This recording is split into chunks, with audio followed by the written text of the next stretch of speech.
Hello everyone and welcome to today's SIA webinar. Today's discussion is on the OHS professional and cybersecurity. We are pleased to welcome our presenter for today, Ajoy. This webinar is live and interactive. You're encouraged to post questions to the presenters throughout the presentation. If you're experiencing any technical issues during the webinar, please dial our support team on 1-800-733-416. This number is also listed in the chat box.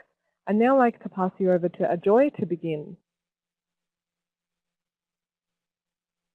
Good afternoon, ladies and gentlemen, and thank you for joining us for this webinar on the OHS professional and cybersecurity. I thought just before I start this webinar, I might just take a few minutes to let you know why I've been asked to present.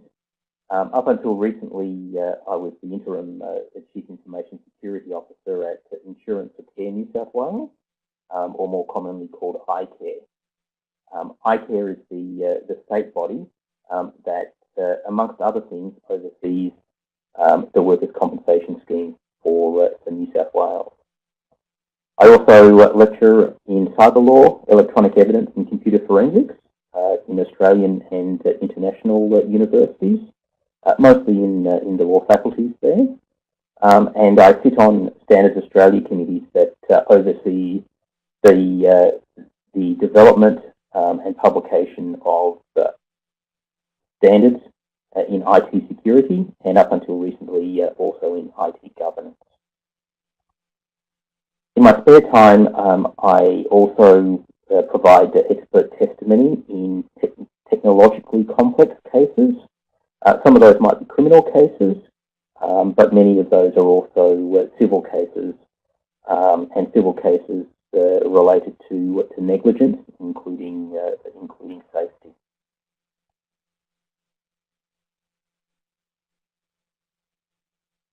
Today, what I'd like to do is spend perhaps the first 30 to 40 minutes taking you through the slide deck before I go and start answering the questions that hopefully you'll post up in the chat box as we go along.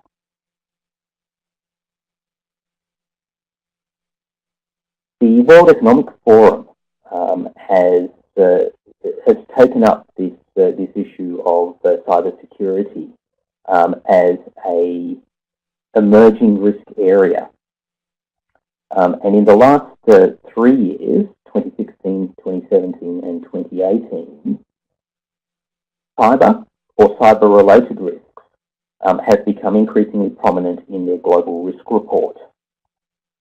What we have on the screen right now is a 10-year picture of their global risk report.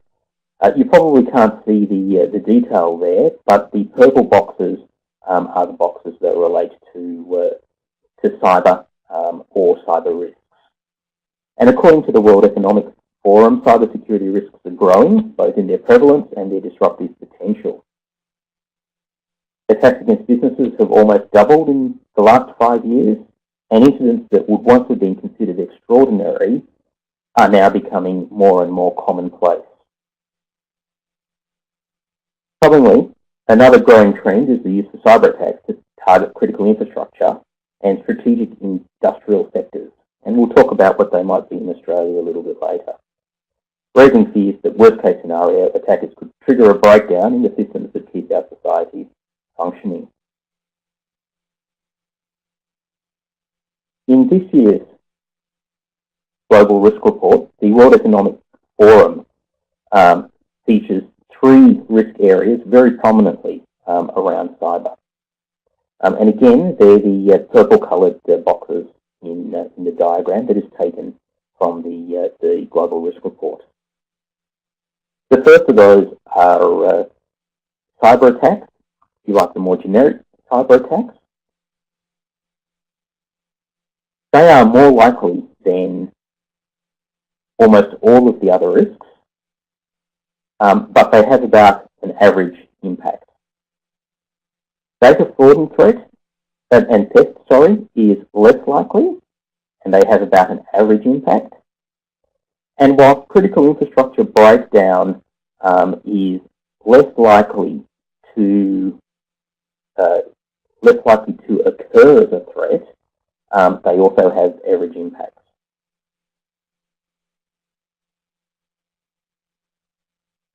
With its prominence in global forums, such as the World Economic Forum, it's not surprising that company directors in Australia are starting to think more and become more alarmed about cybersecurity risks. The Australian Institute of Company Directors every 6 months publish what they call their Director Sentiment Index, and that's a survey of Australian board members.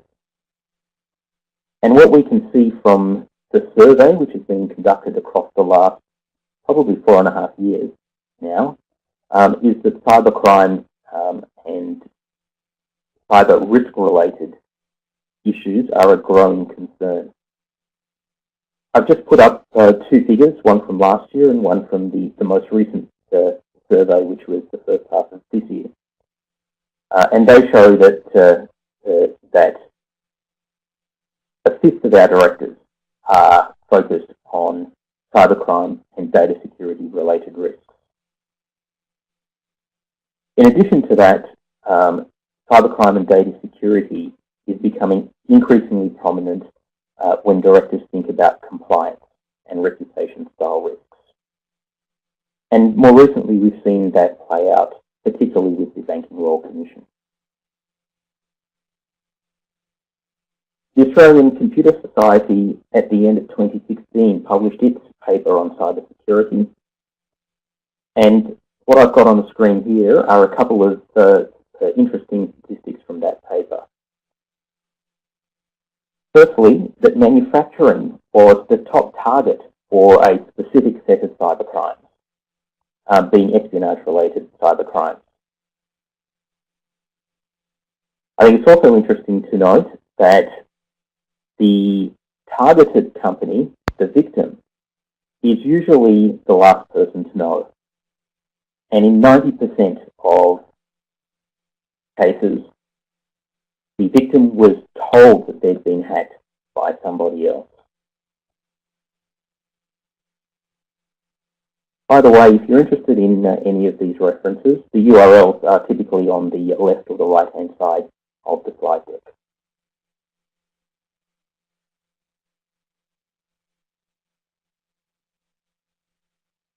Now, why is cyber and cyber risk becoming increasingly important to OHS professionals? And in my mind, that's because you are focused on reducing harm. And as I talk to chief risk officers, chief executives, and boards of directors, they're increasingly telling me that they are looking beyond the tech guy, beyond the technology director or the CIO, and they're looking to risk professionals such as yourself to manage the consequences of that harm. Cybersecurity incidents can cause harm in a number of ways. For example, a software glitch can cause an accident of any sort of automated machinery or an autonomous system. An increasingly common example are self-driving cars. But heavy machinery is very automated these days. Hacking into a control system can cause a machine to have an accident or to do something dangerous. We have seen very clearly the ability to hack into a machine and cause it to overheat and catch on fire. Disclosure of personal and health data can then be used to cause financial, emotional, and even physical harm. That's been made very clear by the Australian Privacy Commissioner, and we'll go through what he's had to say in a few slides' time. And finally, cyberbullying and harassment in the workplace is also something that's becoming very important for OHS professionals. Across the last decade or so, there's been some prominent and some not so prominent Australian examples that I might just point out to you. The first of those prominent examples was in 2000, when a gentleman by the name of Vitek Bowden hacked into his former employer's network, causing raw sewage to spill onto and contaminate large areas, including the grounds of the Marriott Hotel. Some of you might remember seeing that in the front page of newspapers for days on end during that period. In 2003, and this wasn't publicised very widely, accidental changes to the software of a food manufacturer caused excessive iron to be added into a popular breakfast cereal. Fortunately, the quality assurance processes detected that before the cereal was packaged and distributed. But the line was closed for over a month while forensic IT consultants determined what had exactly happened and determined that it was the hacking event and it was actually an accident. In 2014, a former IT worker hacked into a mine site and copied some code. It came out later that he wanted to use that code for his new employer. In the process of hacking into the mine site, he didn't realise that he was stopping a telemetry system. And as he stopped that telemetry system, it caused a drilling rig to suddenly turn around, narrowly missing a worker. If it had hit that worker, it's likely that worker would have lost a limb, but possibly even died. And in 2016, a computer virus caused the building management system of a large shopping centre in one of our capital cities to shut down, trapping an elderly person in a lift where they suffered a heart attack. And unfortunately, because much of that shopping centre was shut down, it took a long time for ambulances and paramedics to assist him.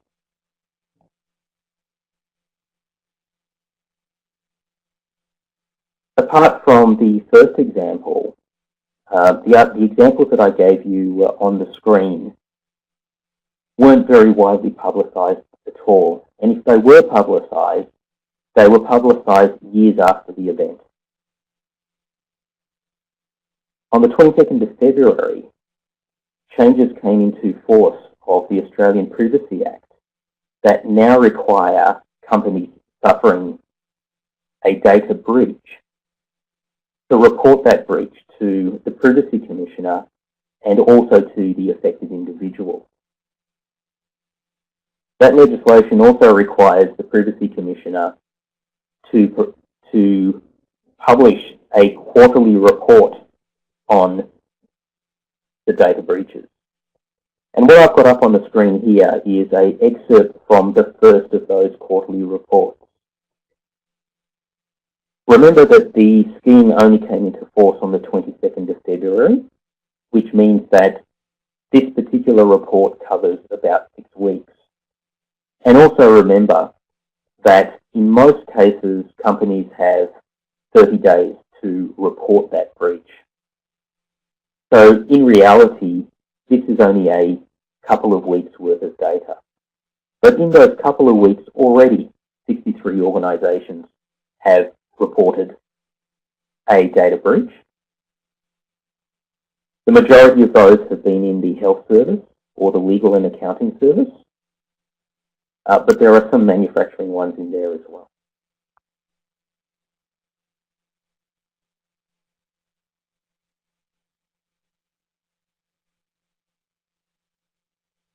I just want to take you through some of the rules and obligations that might affect the way in which your company deals with cybersecurity.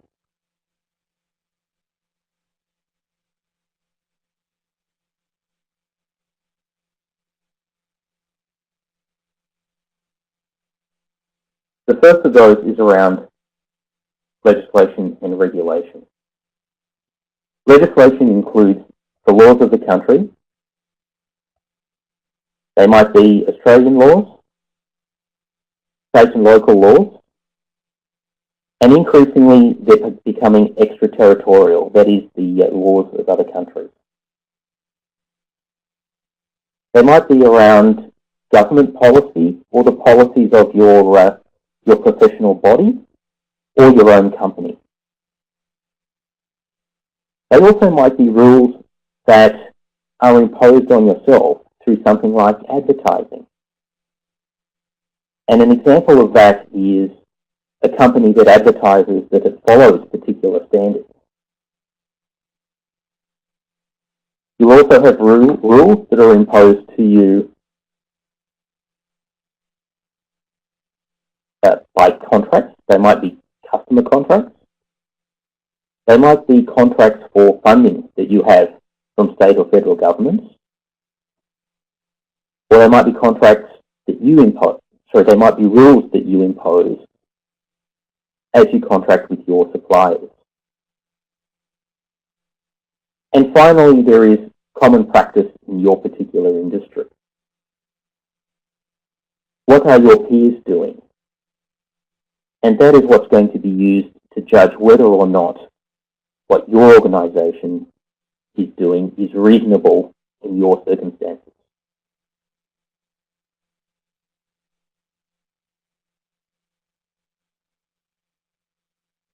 When I sit down and think about how those rules and obligations might apply, I come up with this diagram here. To the left of the diagram, we see the common rules and obligations that apply to any Australian company and any Australian workplace. That includes the Privacy Act. It includes the various criminal codes and crimes acts. It includes company law, consumer law, and it also includes rules around human rights, discrimination, or I should say anti-discrimination, and vilification. And particular states have their own specific requirements. For example, New South Wales has specific laws around privacy and health records, around fair trading, its own work health and safety regime, its own Workplace Surveillance Act, and rules that are slightly different in relation to crime and evidence.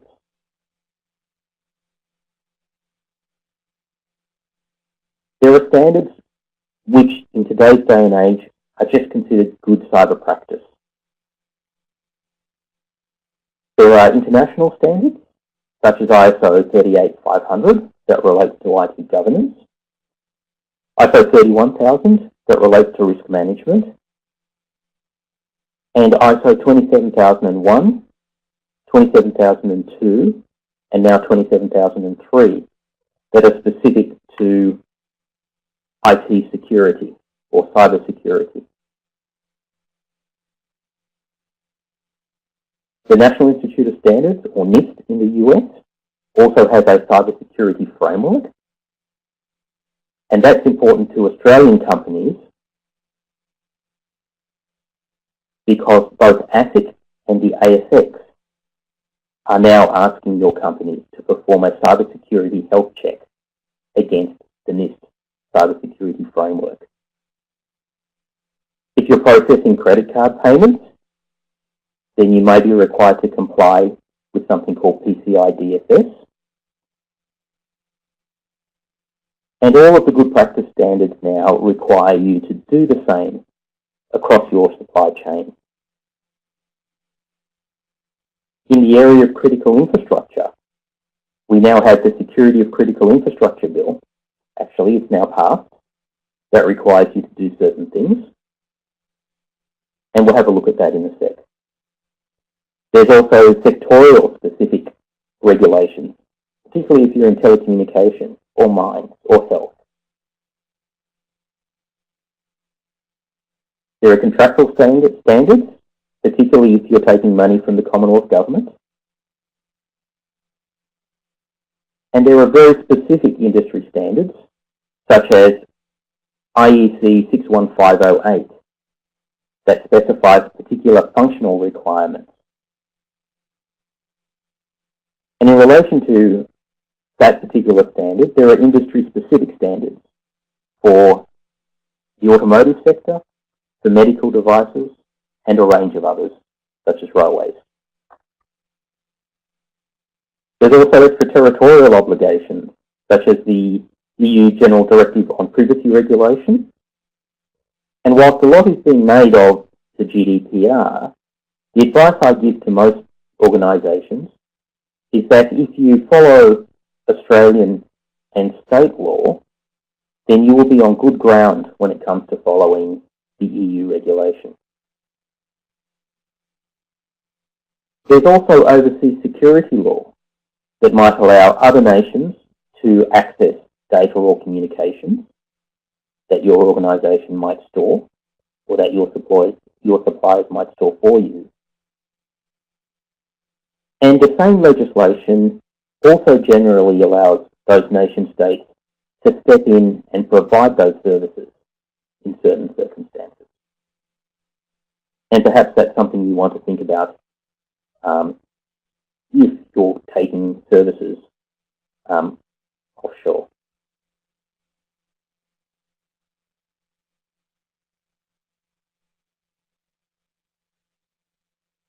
I was just reading an article in the AFR, and I can't remember whether it was this morning or whether it was yesterday.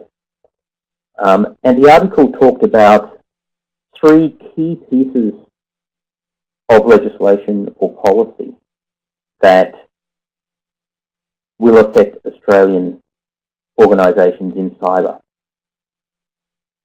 The first of those was the security of critical infrastructure legislation. The second of those was the Privacy Act. And the third of those was what's called APRA CCS 234. We'll talk about the first two because the third one only applies to you if you're governed by APRA, if you're a bank or if you're a financial service. So firstly, in relation to the security of critical infrastructure, that is a new act that has just come into force, and it provides for 3 key things. Firstly, a register of critical infrastructure assets, and it requires companies that own or operate critical infrastructure assets to place those assets on their register within 6 months, starting on the 11th of July. As companies do that, it also provides for an information gathering power for the Department of Home Affairs to allow them to ask for or access more detailed information from the owner and operator of those assets. It actually also allows them to access that information without the owner or operator knowing. And it also allows the minister to make particular directions to the owner or the operator of that critical infrastructure to do or to not do some particular thing to mitigate against the national security risk, remembering that cyber is considered to be a national security risk. The Department of Home Affairs, which is tasked with implementing this particular piece of legislation, has said that it's going to be conducting risk assessments across the next 6 months in consultation with various state governments. And in doing that, it's going to look at your company's security policies, specifically around data security and around physical security. It's going to have a look at the security audits, including the cybersecurity audits that your company's undertaken, your emergency management plans, and I would just read into that it includes your breach recovery plans. It'll look at redundancy plans and whether or not you've tested them. It'll look at how and where you offshore or outsource your technology operations, and the existing regulatory regimes and controls that might apply to you.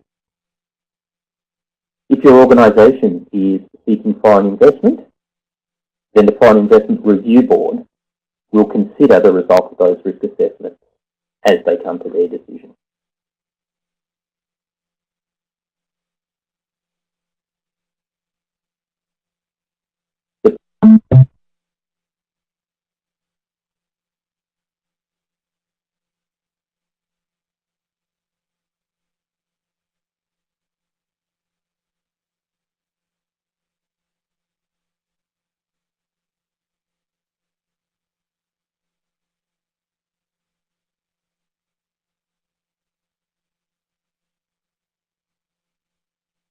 Whenever they become compromised.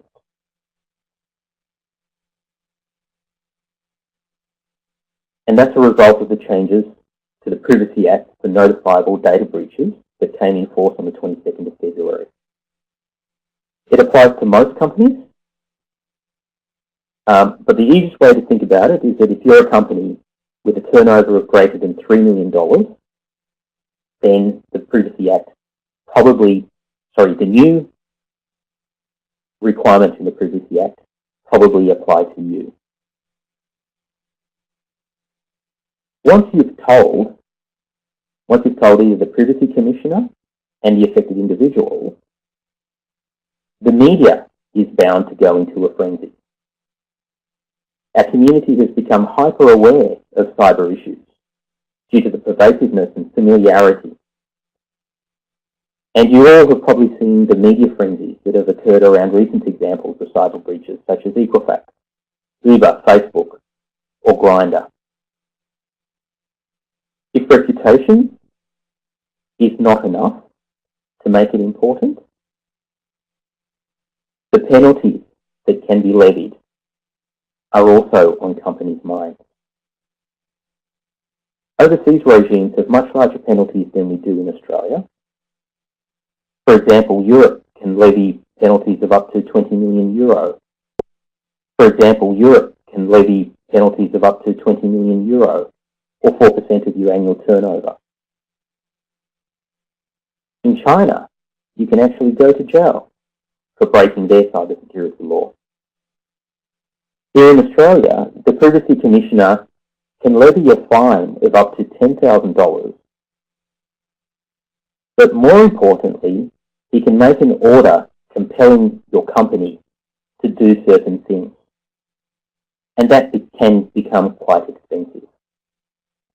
So far, many of the orders the Privacy Commissioner has asked has resulted in companies spending between $200,000 and $600,000 in fixing the problem. And one particular one recently, according to the Privacy Commissioner, has resulted in $1.2 million having to be spent. Before we go on to the Australian Act, I just want to spend a couple of minutes talking about the various state laws. Because whilst the state laws are similar, there are small differences. And I might just use New South Wales as an example. In New South Wales, there are two privacy laws, the Privacy and Personal Information Protection Act and the Health Records and Information Protection Act. And just like the other states, whilst they're mostly the same, there are some key differences. The first of those is that public sector agencies, whilst they're required to comply with the State Act, they become exempted from the Australian Act. And an example might be schools.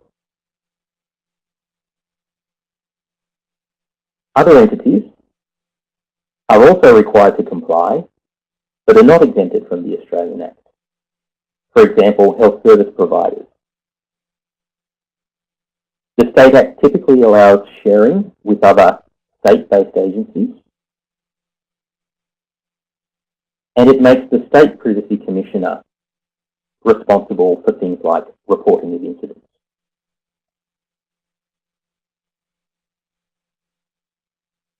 From a technological point of view, one of the key differences is the requirement to keep health records within the state. And whilst there are limited exemptions, in practice, it's much easier to keep all your records in the same place. So back to the Australian Privacy Act. Now, the Australian Privacy Act applies to personal information, and personal information is information or an opinion about an identified individual or an individual who is reasonably identified. It applies if the information is true or not, and it applies if the information is recorded in the material form or not, which means that IT records apply. Personal information includes a person's name, address, financial information, marital status, or billing details. And there's a particular class of personal information called sensitive information. Sensitive information is information regarding an individual's race or ethnic origin, political opinions, membership of a political association, religious beliefs or affiliations, philosophical beliefs, membership of a professional or trade association, membership of a trade union, special preferences or practices, their criminal record, as well as health and genetic information.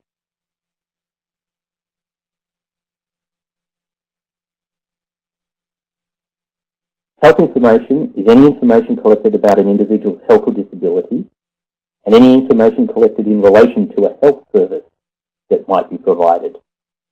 And it includes things such as notes of symptoms, any diagnosis or treatment, any doctor's reports, and it might extend to appointment times and prescriptions.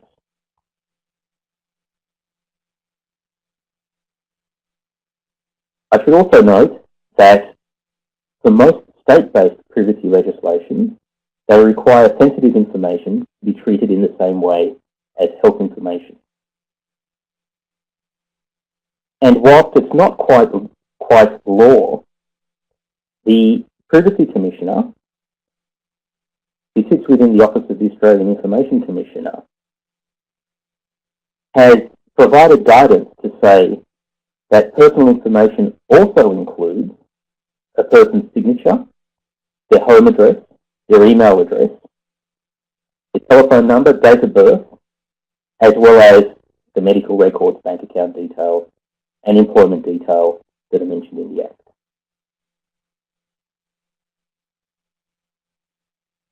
The Privacy Act lays out 13 principles that they call the Australian Privacy Principles. And I just wanted to take you through a couple of key ones. There is a principle around safe disclosure, and you might just want to think how you can disclose data, typically big data that's going to be used for analytics.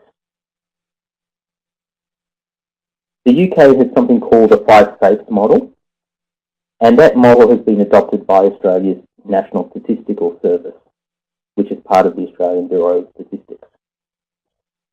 It's also the framework that is the basis of risk management used whenever we share Commonwealth data. What that means is that it's a reasonable choice as a benchmark model when you're considering the privacy aspects of data sharing.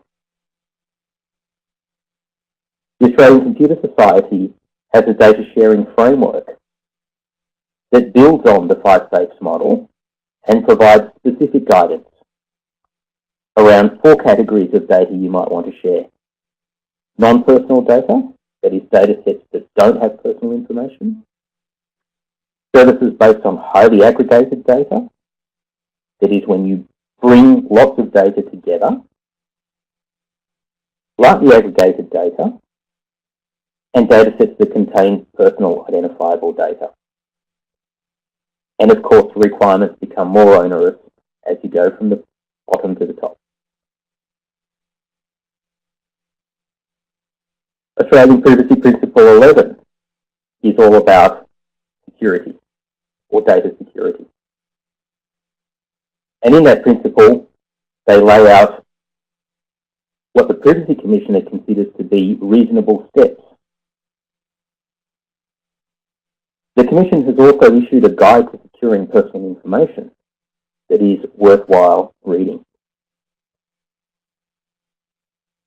Reasonable steps, according to the Privacy Commissioner, includes governance culture and training.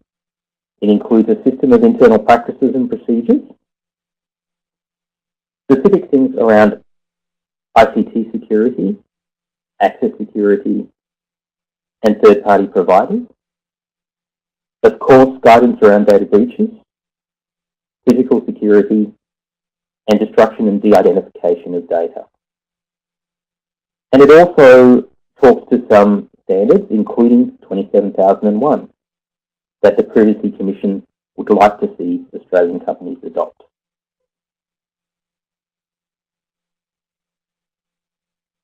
The Commission's Guide to Securing Personal Information offers some more detailed guidance. And according to the Commission, whilst the guide mightn't be legally binding, it is what the Office of the Information Commissioner will use when undertaking his functions, such as investigating whether or not your organisation has complied with your obligations.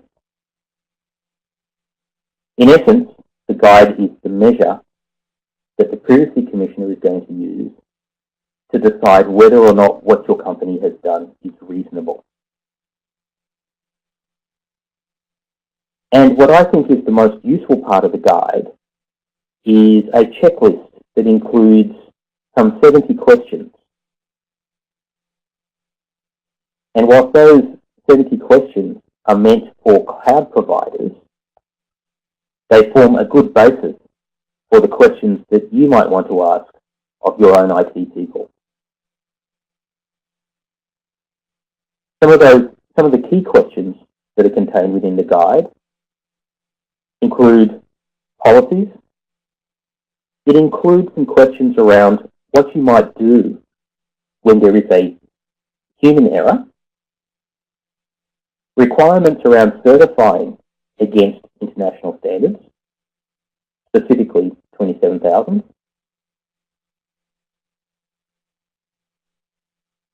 using the latest version of software and applications, including patching and applying the latest security updates, encryption, including the encryption of backups, and a number of other things that are in the guide.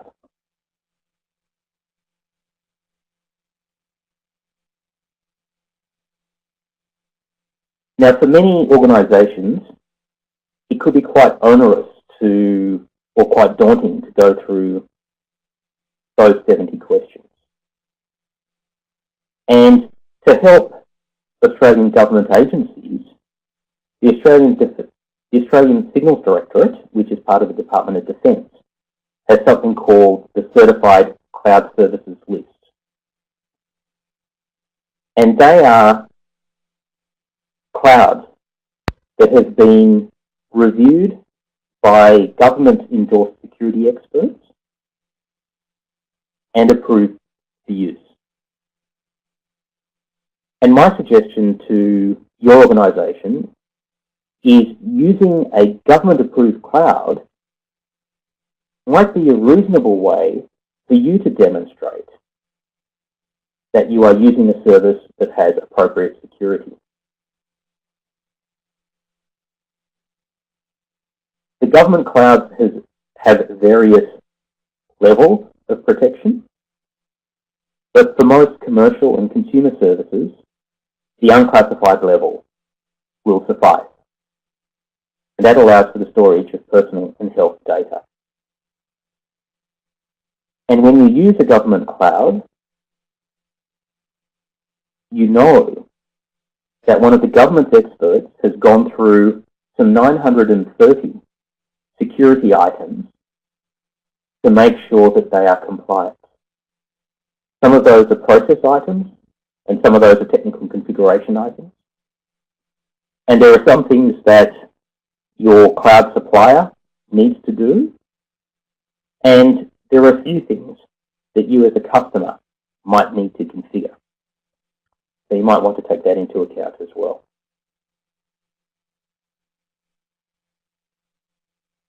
The notifiable data breach. The notifiable data breach scheme is the new change to the Privacy Act. And it defines something called an eligible data breach. An eligible data breach has to be notified, and it is one where there's an unauthorized access or disclosure or a loss of personal information that's likely to result in serious harm to one or more individuals and which has not been able to be prevented with remedial action. The Commission provides some guidance on what might constitute serious harm, and that includes physical, psychological, emotional, financial, or reputational harm. And they also point to specific categories of information that increase the likelihood of serious harm, including sensitive information, documents that can be used for identity fraud, such as your Medicare card or number, your driver's license or number, or your passport details, financial information, or a combination of the above. And organisations that do suffer an eligible data breach are required to promptly notify the individual. You may choose to notify all of the individuals, or just those you think are at serious risk of harm. Or you can also publish a notification on your company website.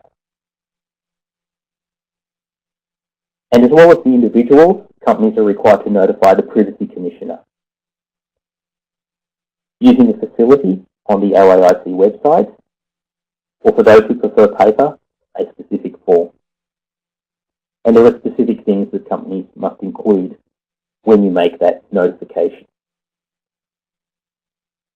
What I might suggest to you, though, is that you spend some time with your privacy officer talking about what information you might hold that would result in serious harm.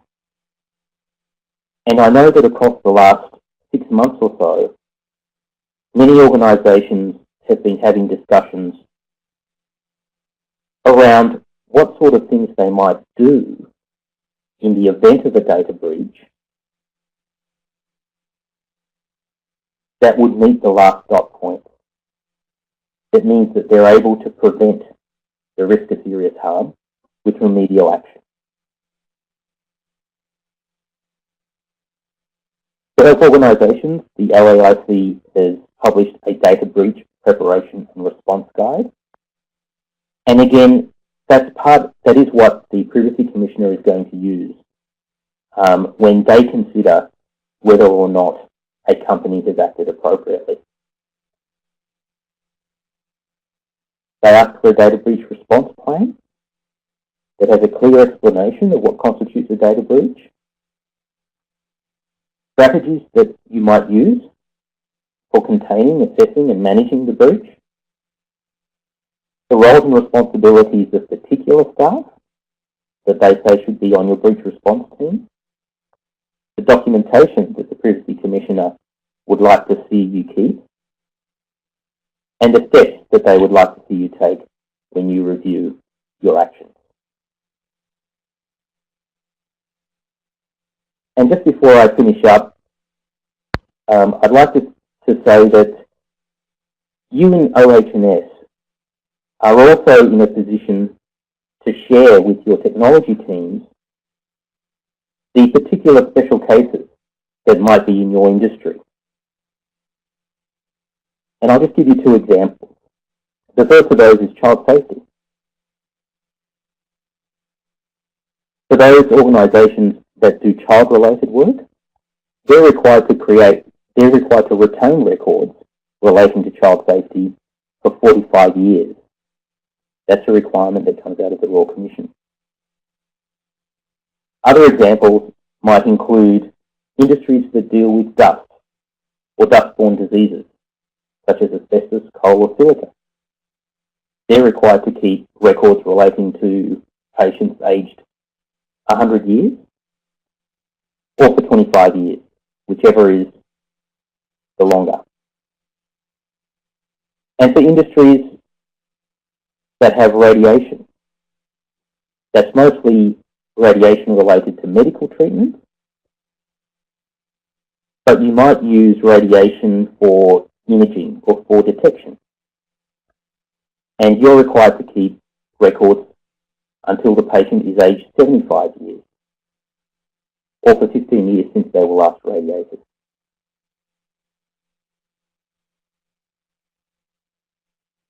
Okay, I think I've been talking now for about 40 minutes, so I thought I might just flick across to the questions tab.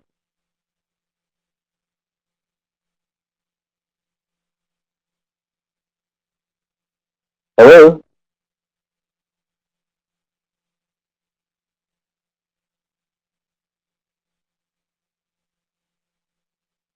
Hello?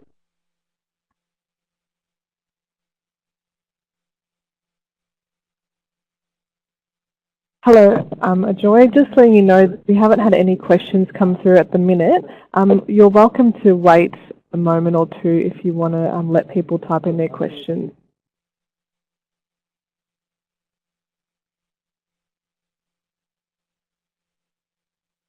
Okay, I just might give the audience a few minutes if they want to ask any questions.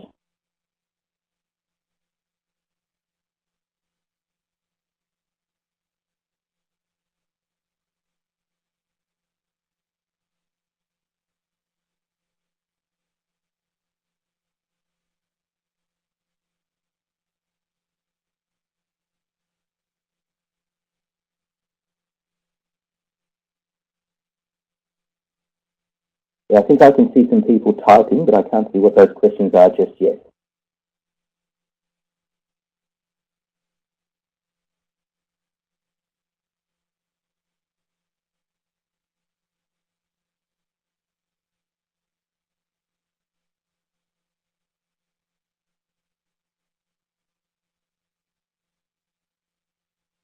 Okay, we've got a question here from Craig who says, as a safety software cloud provider or safety champion, are you able to share examples of data security breaches that have occurred in our industry, specifically OHS, HR, etc.? So Craig, unfortunately, I need to be very careful about what I can share with data breaches that are subject to an ongoing investigation or court process. So yes, I'm aware of at least 2 data breaches specific to, what's the best way to say it, specific to credentialing companies. But unfortunately, one of those is still being assessed, and the other is the subject of a court matter. So it's perhaps better not to talk about the specific examples.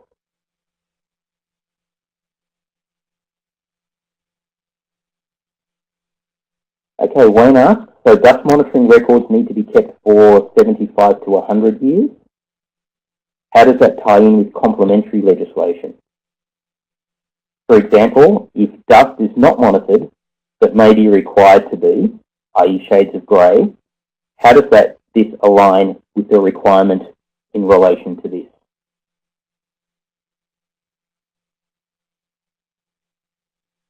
So I'm not an expert in the particular requirements to keep the records for 75 or 100 years.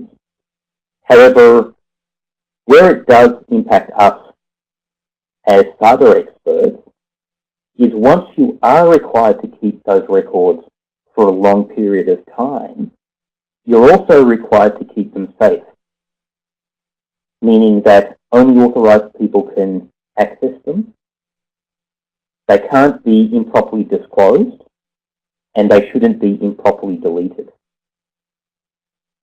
And because you're required to keep those records for much longer periods of time, the number of records that you then keep build up over that period of time, and therefore the likelihood is that a data breach will become more serious because more records will have been breached. Okay, I don't think there are any more questions. Thank you, Ajoy, for your presentation, and thank you to everyone for attending the webinar. Please stay logged in to take our online survey, which you will be redirected to shortly.